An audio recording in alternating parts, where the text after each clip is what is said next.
पाहूयात पुढची बातमी। पुण्यामध्ये आज संत ज्ञानेश्वरांच्या पालखीचं आगमन होते। पालखी सोहळ्याच्या पार्श्वभूमीवर वाहतुकीमध्ये काही बदल करण्यात आले। अनेक रस्ते खासगी वाहतुकीसाठी बंद करण्यात आले। पालखी सोहळ्याच्या पार्श्वभूमीवर पुण्यामध्ये वाहतुकीत काही बदल करण्यात आलेत। अनेक रस्ते आज वाहतुकीसाठी बंद असतील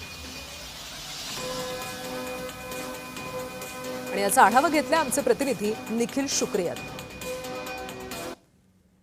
जय हरी माऊली आळंदीमधील पहिला मुक्काम झाल्यानंतर आता माऊलीची पालखी जी आहे ती पुण्याच्या दृष्टीने प्रस्थान केलेला आहे आणि आता वारकरी आपण पाहतोय हे सगळे वारकरी आळंदीवरून पुण्याच्या दिशेने आपल्याला चालताना पाहायला मिळतात। खरं तर पाऊले चालत ती पंढरीची वाट पहिला मुक्काम केल्यानंतर आता पुण्याच्या दिशेने हे सगळे वारकरी निघालेले आहेत। खरं तर प्रशासनाकडून देखील मोठी जी आहे ती खबरदारी घेतली जाते।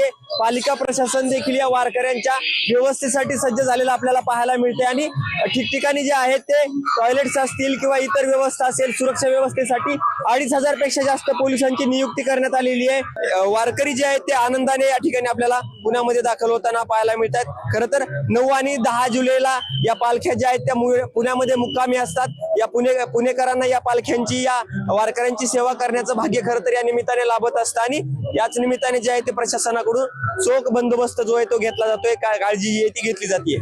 जय महाराष्ट्र न्यूज साठी निखिल शुक्रे, पुणे।